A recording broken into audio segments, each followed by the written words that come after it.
খুবই স্পর্শকাতর প্রশ্ন ইলিয়াস।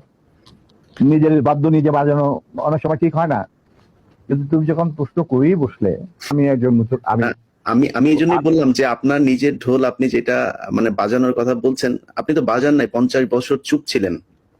যেই স্বাধীনতা আপনারা এনে দিয়ে গিয়েছেন, সেই স্বাধীনতা না আসলে তো আজকের শেখ হাসিনা যে অবস্থায় দেশকে নিয়ে গিয়েছিল, সেই 75-এর পরে আর হয়তো 2-1 বছর লাগতো শেখ মুজিবের সেখানে নিয়ে যেতে।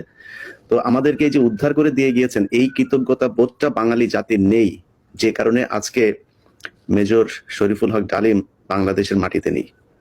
অথচ আপনাদেরকে সর্বোচ্চ সম্মাননা দিয়ে আমাদের দেশে রাখা দরকার ছিল, সেই সম্মানটুকু আমরা দেখাতে পারি নাই বলেই মাঝে মধ্যেই আবার 2024 আসে। তো আপনি ওইটা নিয়ে আমার মনে হয় দেরি তো অবশ্যই হয়েছে, কিন্তু আমাদের জানা উচিত, এই জাতি প্রতিটা মানুষ জানতে চায় কি হয়েছিল 75-এর 15ই আগস্ট। মুজিব এবং তার সরকারকে প্রোটেকশন দেওয়ার জন্য ইন্ডিয়ান আর্মি অবস্থান করবে বাংলাদেশে। বাংলাদেশের কোনো শক্তিশালী সামরিক বাহিনী গঠিত হবে না। বাংলাদেশের কোনো স্বাধীন বৈদেশিক নীতি থাকবে না।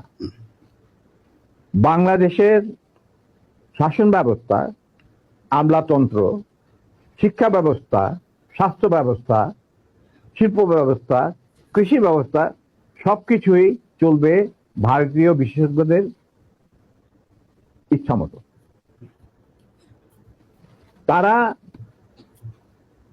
মুজিব বিরোধী কোনো মানুষকে বাঁচিয়ে রাখা হবে না, তার জন্য যত লোক মারা দরকার মারা হবে। আমরা একটা করদরাজি পরিণত হয়ে গেলাম। কিন্তু সমস্যা দেখা দিল যে বাংলাদেশের মাটিতে যদি যে ইন্ডিয়ান সোলজাররা অবস্থান নেয়, তাহলে বিদেশ থেকে কোন রকম কোনো দেশেই বাংলাদেশকে স্বীকৃতি দিতে রাজি না। কারণ পাকিস্তান ইতিমধ্যে সিকিউরিটি কাউন্সিল থেকে একটা আইন পাস করে নিল যে বাংলাদেশে কে নিয়ন্ত্রণ করতে ভারত, তাদের সেনাবাহিনীর মাধ্যমে, মুজিব সরকারের মাধ্যমে।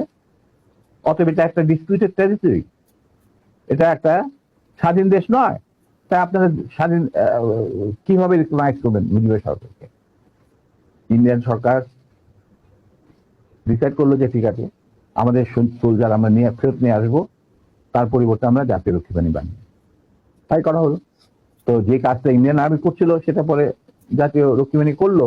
আর কি ধরনের অত্যাচার, অবিচার, কি ধরনের মানে হত্যাযজ্ঞ, গুম খুন এবং অনাচার অবিচার মুজিব সরকার করছিল, সেটা খতিয়ান তো তুমি আমার কি ভালো জানতে।